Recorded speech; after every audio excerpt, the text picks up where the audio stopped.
السلام علیکم ناظرین، کیسے ہیں؟ مجھے اللہ رب العزت کی ذات سے قوی امید ہے کہ آپ لوگ بخیر و عافیت ہوں گے۔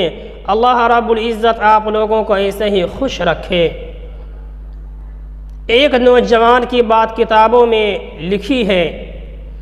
مالک بن دینار رحمۃ اللہ علیہ فرماتے ہیں کہ گرمیوں کا موسم تھا اور اتنی شدید گرمی تھی کہ پرندے بھی درختوں کے سائے میں چھپ کر بیٹھ گئے تھے اور ہوا کا عالم طاری تھا۔ سورج آگ برسا رہا تھا، باہر کوئی ذی روح نظر نہیں آ رہا تھا۔ اتنے میں مجھے کسی ضروری کام کی وجہ سے نکلنا پڑ گیا۔ فرماتے ہیں کہ میں نے دیکھا کہ ایک نوجوان جو دونوں ٹانگوں سے معذور ہے، وہ اپنی سرین کے بل زمین کے اوپر گھسیٹتا آ رہا ہے۔ میں بڑا حیران ہوا۔ جب قریب آیا تو میں نے دیکھا کہ اس کا چہرہ گرمی کی وجہ سے سرخ ہو چکا تھا، لال ہو گیا تھا اور کپڑے پسینے میں شرابور تھے۔ میں نے سلام کیا، اس نے جواب عنایت فرمایا۔ تعارف ہوا، پوچھا کہ کہاں جا رہے ہو؟ جواب دیا کہ میں حج کرنے کے لیے جا رہا ہوں۔ میں نے اسے کہا کہ دیکھو، تم میرے گھر کے اندر تھوڑا آرام کر لو، جب گرمی ذرا کم ہوگی عصر کے وقت تو پھر چل پڑنا۔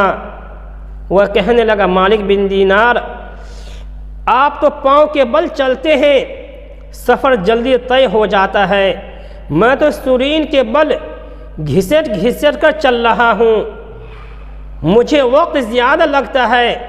مجھے ڈر ہے کہ ایسا نہ ہو کہ سفر لمبا ہے، مجھے وقت زیادہ لگ جائے اور کہیں حج کے ایام ہی نکل جائیں، اس لیے میں راستے میں رک نہیں سکتا۔ میں نے کہا، اے اللہ کے بندے، تم رک جاؤ، ہم سواری کا انتظام فرما دیں گے، تم بجائے پیدل جانے کے سواری پر سوار ہو کر چلے جانا۔ کہتے ہیں کہ جب میں نے یہ کہا تو اس نوجوان نے غصے کی نظر سے میری طرف دیکھا اور کہنے لگا، مالک بن دینار، میں تمہیں عقل مند سمجھ رہا تھا، آج پتہ چلا کہ تم عقل سے بالکل عاری ہو۔ میں نے کہا، وہ کیسے؟ عرض کیا کہ تم بتاؤ ذرا صحیح، اگر کسی غلام نے اپنے مالک کا جرم کیا ہو، نافرمانی کی ہو، اور پھر وہ سوچے کہ میں اپنے مالک کو منانے کے لیے جا رہا ہوں، اب مجھے بتاؤ کہ اس غلام کو سوار ہو کے جانا اچھا لگتا ہے یا پیدل؟ اپنے مالک کی خدمت میں تو عاجزی کے ساتھ پیش ہونا اچھا لگتا ہے۔ مالک بن دینار فرماتے ہیں، مجھے اس کی بات نے حیران کر دیا۔ خیر، وہ تو چلا گیا اور میں وہ بات بھول گیا۔ فرماتے ہیں کہ میں نے اسی سال حج کیا اور میں جب شیطان کو کنکریاں مار کر واپس لوٹا تو میں نے دیکھا کہ ایک جگہ مجمع عام لگا ہوا ہے۔ میں نے پوچھا، کیا ہے؟ وہ کہنے لگا، ایک نوجوان اللہ سے دعائیں مانگ رہا ہے اور اس کی دعائیں ایسی عشق و محبت میں ڈوبی ہوئی ہیں کہ لوگ کھڑے ہو کر سن رہے ہیں۔ میں نے کہا، ذرا مجھے بھی دیکھنے دو۔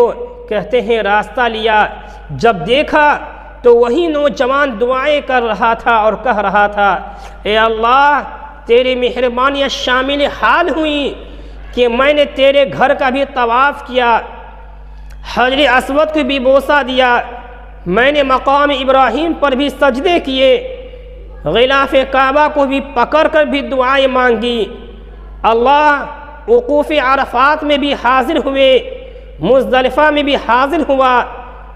اے مالک، میں نے شیطان کو کنکریاں مار کے اپنی دشمنی اور نفرت کا اظہار بھی کر دیا۔ یا الہ العالمین، اب قربانی کا وقت آ گیا ہے۔ یہ ارد گرد ذی استعداد لوگ کھڑے ہیں، یہ جائیں گے اور جانوروں کی قربانی پیش کریں گے آپ کے حضور میں، اور مالک تو جانتا ہے کہ میرے پاس تو احرام کے کپڑوں کے سوا کچھ بھی نہیں ہے۔ یا الہ العالمین، آج میں اپنی جان آپ کے نام پر قربان کرنا چاہ رہا ہوں، میرے مالک میرے اس قربانی کو قبول کر لیجئے۔ کہتے ہیں مجمع کے سامنے اس نے یہ بات کہی، کلمہ پڑھا اور اس کی روح پرواز کر گئی۔ سبحان اللہ، اللہ کے چاہنے والے ایسے بھی گزرے ہیں کہ اللہ کی محبت میں جان دے دیتے ہیں۔ کسی شاعر نے کیا خوب کہا ہے کہ جان دی ہوئی اسی کی تھی، حق تو یہ ہے کہ حق ادا نہ ہو سکا۔ ناظرین، اس ویڈیو کو لائک کریں، چینل کو سبسکرائب کریں، دوستو احباب شیئر فرمائیں۔ السلام علیکم ورحمۃ اللہ۔